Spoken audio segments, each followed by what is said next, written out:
ce qui est intéressant, c'est que Schneider et Ashoka sont un exemple de la collaboration entre les grandes entreprises et l'économie sociale et solidaire. Patricia, qu'est-ce que fait... comment est-ce que vous collaborez avec Ashoka?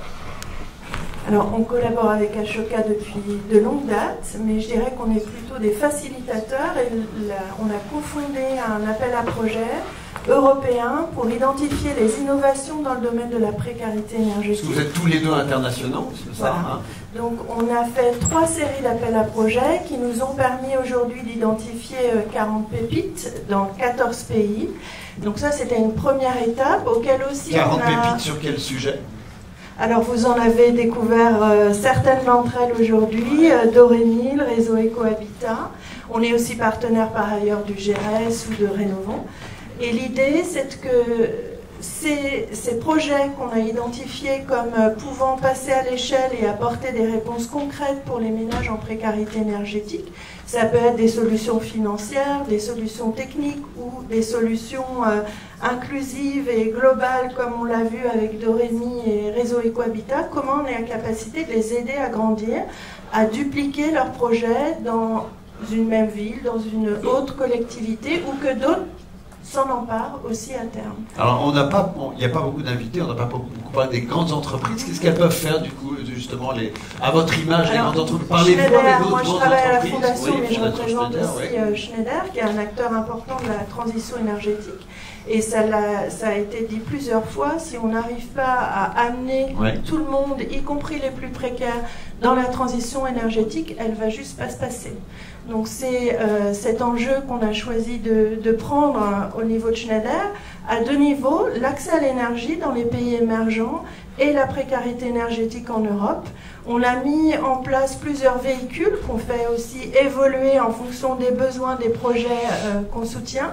Donc on a une fondation qui est capable d'expérimenter, d'identifier, mais aussi de faire du plaidoyer. Avec une fondation, on a le droit de prendre peut-être plus de temps ou même d'échouer. Quel est le budget de la fondation? On a 4 millions d'euros par an.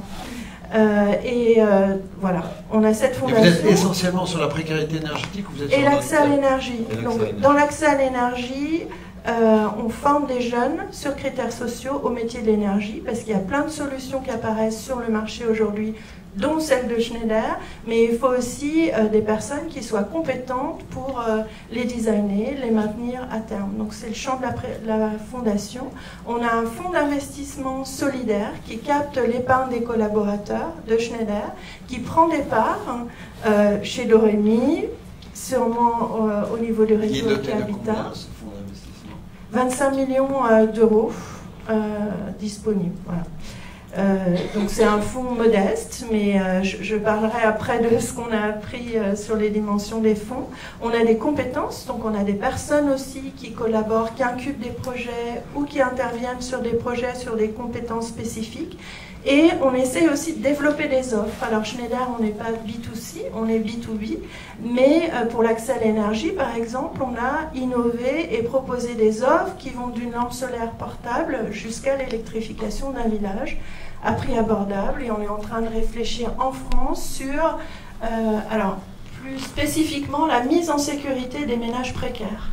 On n'en parle pas beaucoup là, on parle de confort, ce qui est essentiel pour les ménages, mais la mise en sécurité, c'est déjà la première chose qu'on doit être capable d'apporter à un ménage, et on travaille sur une offre abordable, on est en cours de développement pour la mise en sécurité des ménages précaires. D'accord. Alors, Schneider est un grand groupe international, vous faites un certain nombre de choses à l'international, et vous voulez nous parler de quelques exemples inspirants pour la France. Vous les avez vus pratiquement tous. Cédric va aussi venir sur scène. Donc ce qu'on essaie de réfléchir aujourd'hui, et Arnaud le développera davantage, c'est qu'aujourd'hui on est en lien avec l'ensemble de ces projets, mais vous l'avez dit tout à l'heure, ils interviennent sur parfois toute la chaîne, mais souvent sur un bout de la chaîne. Donc comment aussi on est capable, nous, de mettre un peu d'huile ou de favoriser l'huile entre ces différents projets, ces différents porteurs de projets, pour arriver à créer une sorte de parcours complet pour un ménage. Donc c'est la prochaine étape dans nos relations avec les partenaires qu'on a déjà. D'accord. Arnaud, comment est-ce que Ashoka et l'économie sociale et solidaire peut aider les grandes entreprises? Alors je sais que vous travaillez depuis longtemps avec Schneider, puis vous avez un projet avec eux dont vous allez nous parler, mais plus généralement, comment est-ce que vous pouvez aider les grands acteurs, vous qui êtes plus proches de ce sujet et des précaires? Oui, c'est vrai que nous on est une organisation qui a pour vocation d'identifier, d'accompagner. Tout le monde connaît Ashoka, vous nous le dire. Je suis pas sûr. C'est tellement magnifique ce qu'ils font qu'on a envie de leur entendre. C'est une association internationale à but non lucratif dont le métier historique depuis 40 ans, c'est d'identifier, accompagner, accélérer l'émergence d'entrepreneurs sociaux. Alors c'est un terme aujourd'hui qu'on entend un peu partout, l'innovation sociale est partout, mais il y a 10-15 ans, c'était pas le cas. Et il y a 40 ans, c'était encore moins le cas. Donc on a essayé de bâtir progressivement cette notion, cet écosystème, et aujourd'hui il y a énormément d'acteurs, ce qui est plutôt une très bonne nouvelle. Combien de membres en France d'Ashoka? Assez peu, on est très sélectif sur les entrepreneurs sociaux qu'on sélectionne, à peu près de 70, 75 cette année, il y a les nouveaux qui sont en train d'arriver, 3500 dans le monde, ce qui permet de servir à peu près au quotidien 150 millions de personnes sur tout un tas de sujets, l'éducation, la santé, l'environnement. Ce qui est important, c'est qu'effectivement, on parlait de précarité. La précarité, elle n'est pas juste énergétique. La précarité, quand on est en précarité la plupart du temps, on est en précarité dans tous les sens du terme, et ça impacte la santé, ça impacte l'éducation, etc. Nous, ce qui nous intéresse aujourd'hui, c'est comment on met en mouvement et comment on élargit le mouvement bien au-delà des entrepreneurs sociaux.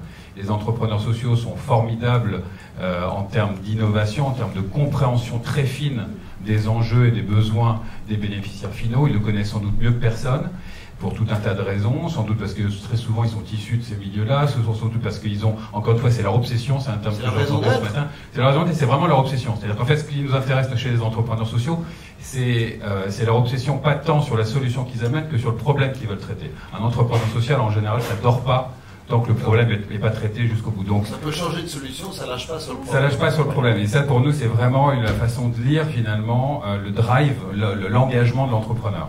Maintenant, qu'est-ce que vous pouvez amener alors, je ne sais pas ce qu'on peut amener, mais notre ambition, en tout cas, c'est celle de se dire, vous savez, on parle beaucoup de révolution digitale aujourd'hui, toutes les grandes entreprises s'en sont emparées.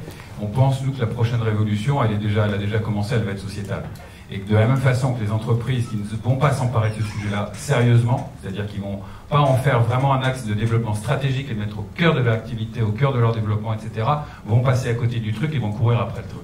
Donc l'enjeu aujourd'hui, c'est de dire, connectons ces acteurs. Et de la même façon qu'aujourd'hui, ce qui est très à la mode, c'est de racheter la dernière start-up qui a une super innovation pour l'intégrer, on dit, travaillons sur ces liens entre des entrepreneurs sociaux qui peuvent venir inoculer le virus de la transformation et de l'impact social dans les grandes organisations, parce qu'encore une fois, leur capacité d'innovation, leur capacité d'agilité, leur capacité d'essai-erreur, c'est-à-dire des modes d'organisation qui sont très très loin des process très organisés de ces mastodontes que sont les méta-organisations, les très grandes entreprises, fait que si on arrive effectivement à combiner le meilleur de deux mondes, c'est-à-dire cette agilité dont je parlais, plus la puissance de frappe industrielle des grands groupes, alors on peut commencer à espérer de pouvoir amener des solutions à l'échelle. Donc notre enjeu et notre ambition, c'est celui-là, c'est celle-là.